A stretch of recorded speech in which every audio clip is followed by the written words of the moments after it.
Choose you this day whom you will serve. As for me and my house, we will serve the Lord. 15 or 20 years ago, I bought this subwoofer in this box with that amplifier all put together, and it worked good. I got it from one of my now deceased best friend's brother-in-law. And well, I'd say about 10 years or so ago, this thing finally failed. Never really did figure out what exactly went wrong, but I guess it's the finals are blown, like they always say. But it was pretty good. I really liked it. Low level inputs, an auto or off switch, nice clean volume control, speaker inputs and outputs, and it the model Sub 100 from Cerro and Vega. I believe it's about 100 watts. The speaker's 8 ohms. And like I said, it was kind of a shame when that failed. But the speaker's always been awesome for home theater, especially being 8 ohms. It's been very useful. And this box, I'm still using it. It's still working real good. Oh, and then last week, after 20 years of successful service and probably about 10 years without the amplifier anymore, well, guess what happened?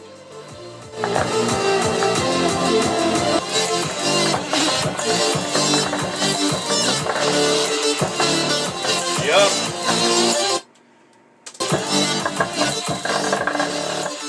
Yup. Too much distortion. And sure enough, after playing it for a few minutes like that, you can smell the coils starting to fry.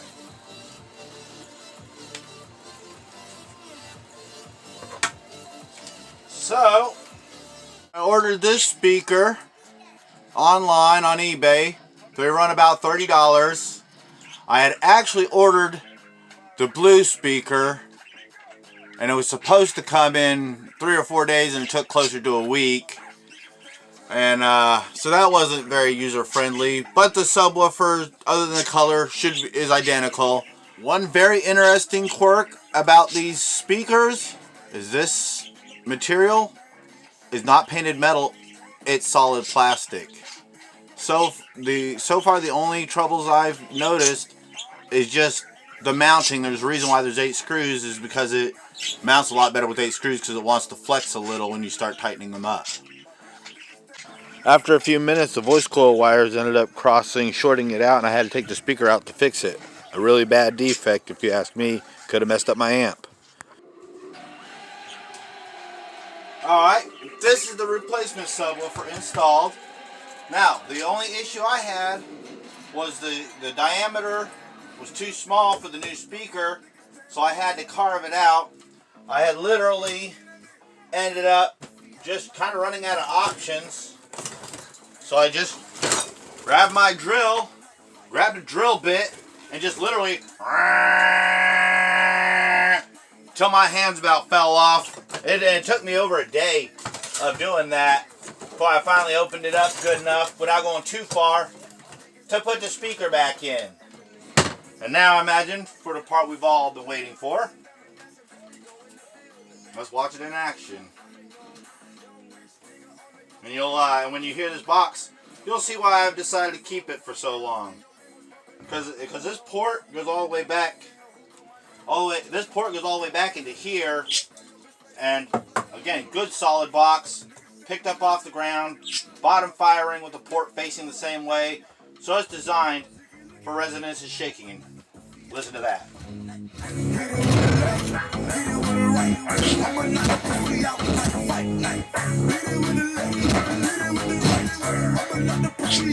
Not terrible, huh?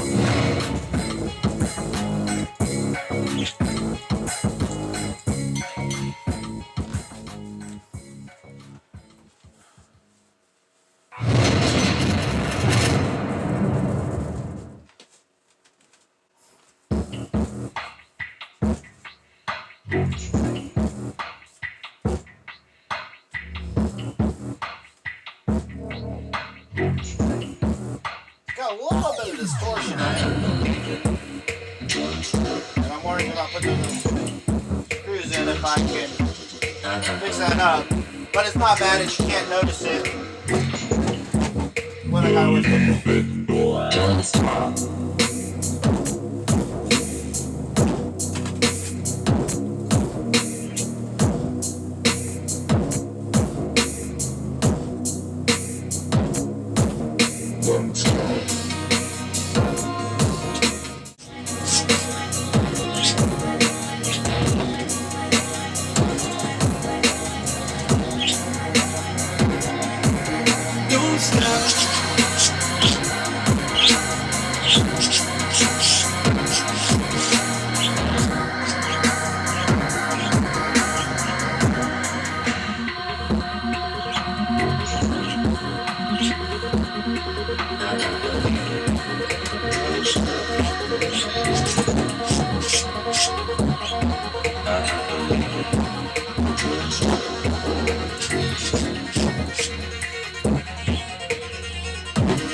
Hear that popping?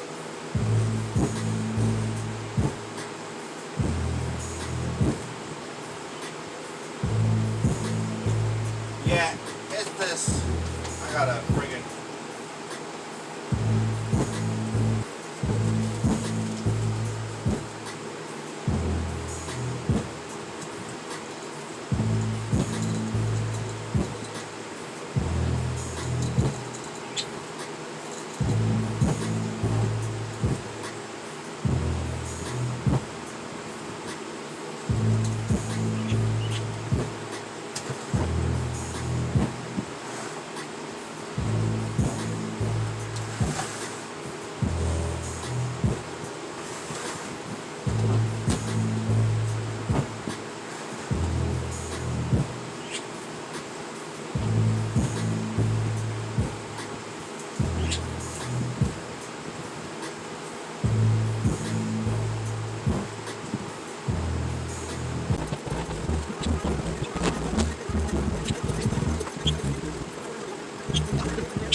Seems to be a rule, nothing can go easy for me.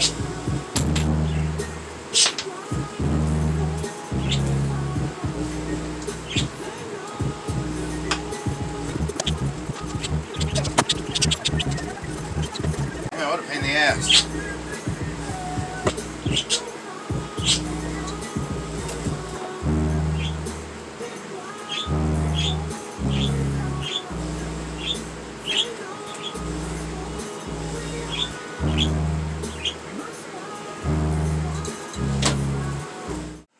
All right, let's see if I can get rid of some of that higher frequency vibration and noise. So what I did was I cut me a piece of thick plywood to go up over here, because my problem I'm having is this is just not well supported. It sags. This has got to be brought up probably just a little tiny bit, but that's going to require kind of a remodel, rebuild. So let's see if this right here works good. And if it does, what I probably will end up doing is attaching it to the feet down here so it's a permanent part of the structure. So no matter where I set it, it's always slamming and firing out. I don't know though. That might not be the best idea if I want to play around, moving it around for portability. So let's see what happened. You ready?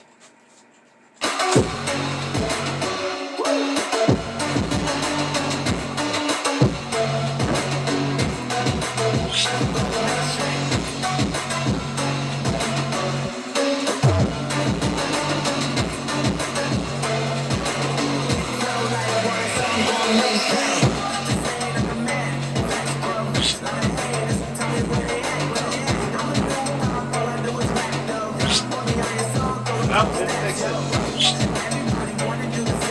Well, I'm going to do better than this later.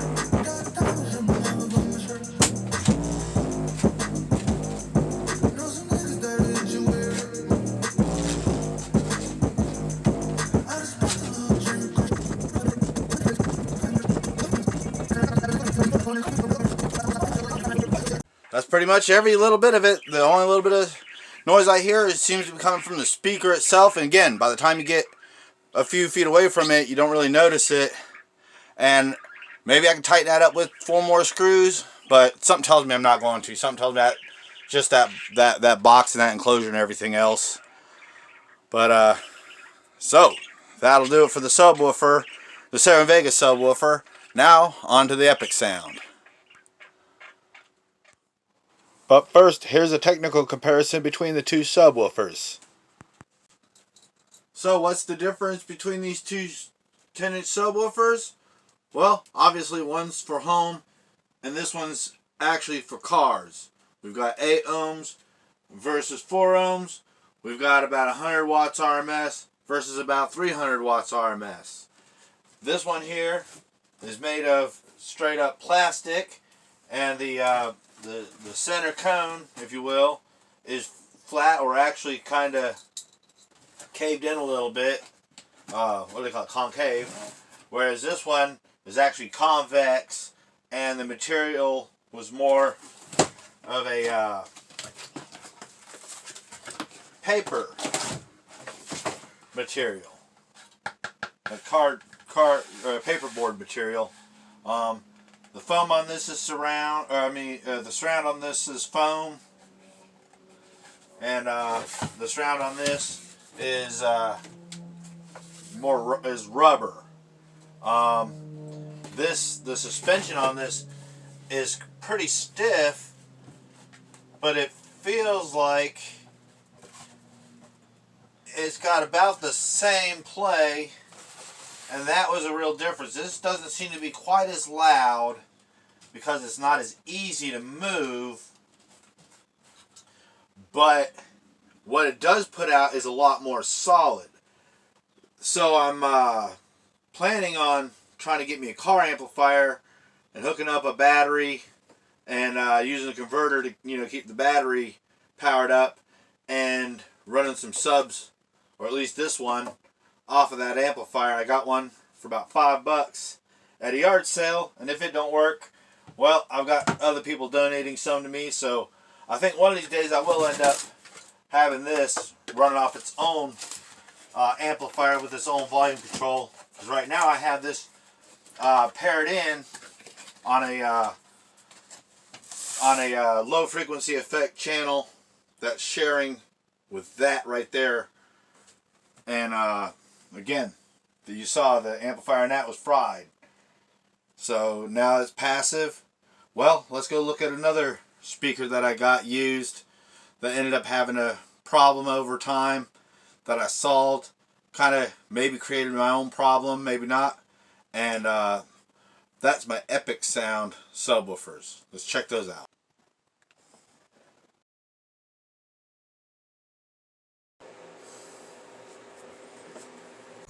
Alright, now we're going to talk about the dual 6-inch Epic Sound subwoofer with a port in the rear, rated at 2x100 watts RMS at 8 ohms, with an internal crossover for low frequency and high frequency separations. But unfortunately, that fried shortly after getting this speaker used at a flea market in South Okaloosa County. But I've had it forever, and the speakers in it are actually really decent. It's got a sandbag in the bottom of it. You'd have never figured it, but there's a sandbag in the bottom of it. And when I went and took it apart to take the crossover out, the speaker wires aren't clearly marked, and neither is the speakers, believe it or not. There's no real markings on speakers to tell which way the polarity goes. And it's always sounded kind of punchy, but never sounded quite right. Let me demonstrate.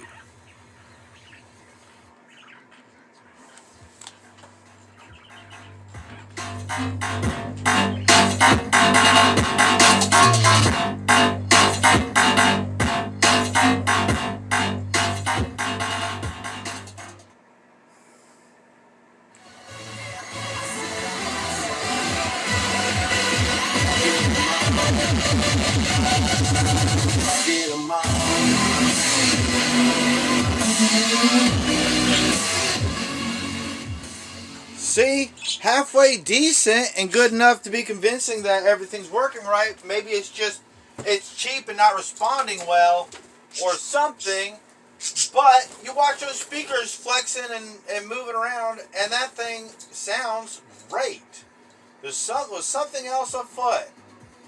Well, here's what it sounds like with both subwoofers, and you'll see what I'm talking about that effect dropping, especially as it gets louder compared to the treble. Although I've got all the main speakers turned way down right now, so that we're hearing just the bass mostly. Again, kind of, well, oh, you gotta love this stupid stuff. Alright, my apologies. This is some stupid stuff. Buddha on Earth. Alright. Hear that bass? It's right there in front of you, but the louder you go.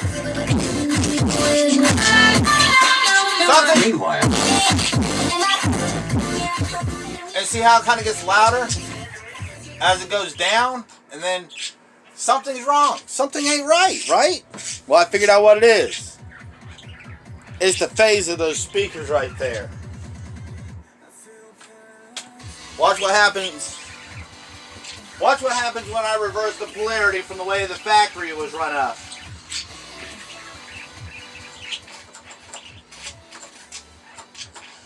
So what's wrong? Well,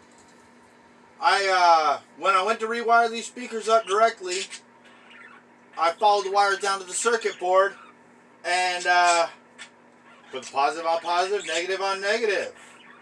Well, apparently it was backwards from the backwards from the factory because I unhooked a big subwoofer. Watch what happens when I switch these wires around.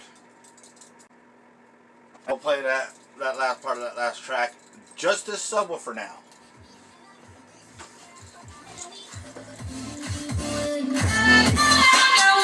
Meanwhile.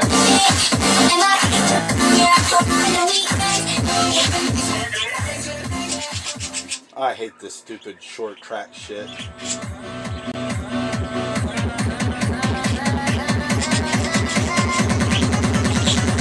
I feel paralyzed.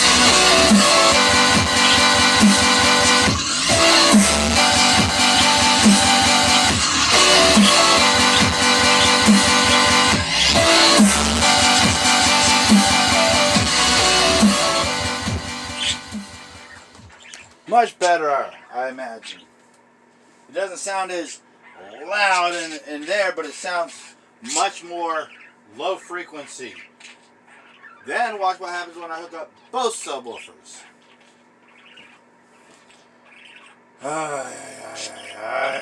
God bless America. It's so hard to get what I want and to shoot some fucking video. See, top 100 beats, only 16 minutes long. So that means each one's only 15 seconds long. Jeez. 458 top 10. This is ridiculous. This is ridiculous. This is ridiculous. This is ridiculous. This is ridiculous. This is ridiculous. What the? Too much.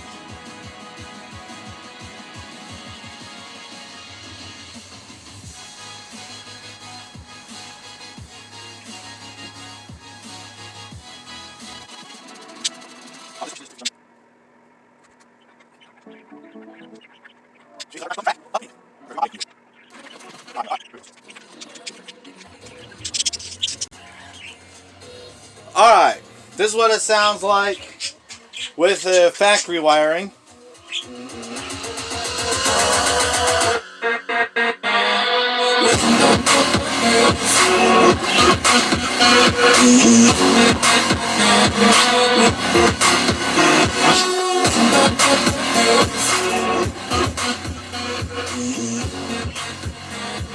See how it gets kind of louder when you turn it down? That's kind of been playing with my mind. Here's what it sounds like if you reverse the factory wiring, which from what I can tell, just watching the woofers and we're about to listen to it together and find out. Listen to this.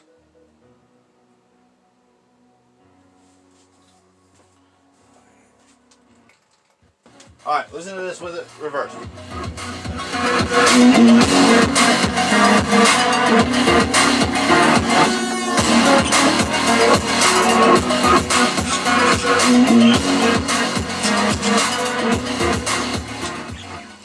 I think it sounds way better. And mind you, this is running in series, so it's 16 ohms and not dropped down to 4 ohms, which I could safely run on that amplifier, I've learned.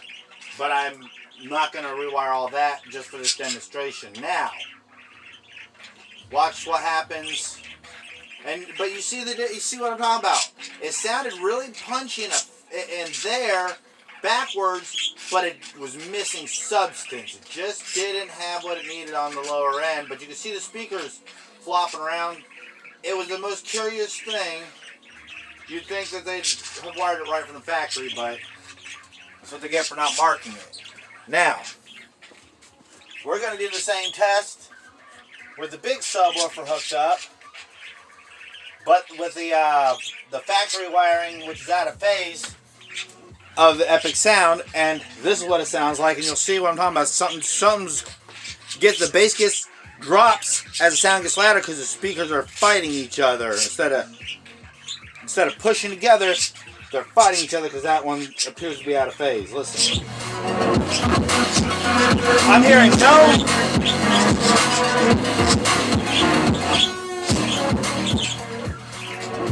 And see how it gets real loud? See how it gets real loud? The bass gets real loud, almost like goes halfway up and then kind of flattens out as everything else goes up. It's not that the speakers aren't pushing, they're just fighting themselves. They're just fighting themselves even more and more.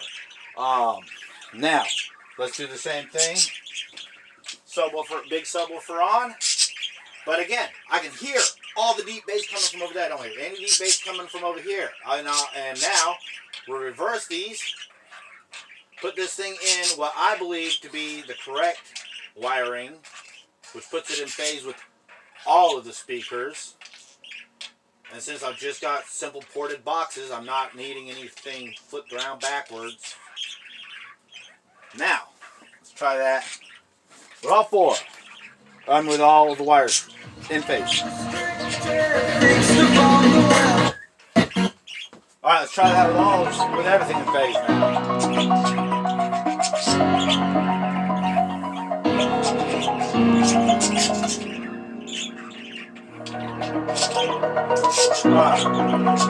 Alright, let's try that with everything in phase now.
Anyway, the important thing is now I actually have a huge sensation of low frequency effects from this corner.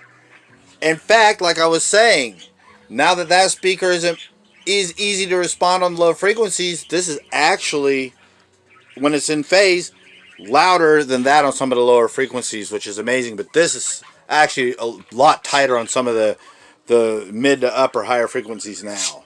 Funny how everything goes backwards when everything's wired right. Alright, now on to the receiver that's running all of this crazy stuff. And then we'll get to the main speakers I've got hooked up to it, which did not come with it. Alright, after all said and done, here's the best place I've found for the subwoofer so far. And probably, I can't imagine it getting any better. Again, short of getting another subwoofer to add back to the corner over there. But the fact that I don't have that subwoofer up there Makes this whole area so much more usable. What I'm really wanting to do is actually set a couple of subwoofers inside of there, or maybe up against the back there. But for now, with what I got to work with, here we go. So, this speaker here is actually set up with the subwoofer facing the wall with that 3/4 inch sheet of plywood to solid it up, and there should be a stud running right here and maybe another one right there, so it's pushing right up against the studs, and it's working out real good. And I went ahead and raised it up off the floor with some little stands, again, just to help keep it solid. Well, I was going to add in all the content, but we're at almost a half hour, so I'm going to go ahead and call this a video and save the receiver amplifier and all the extra speakers for another video. So, like, share, and subscribe, and as always, more to come.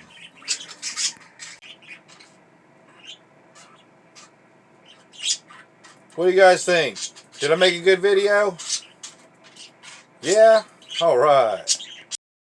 Answer the phone, Joshua!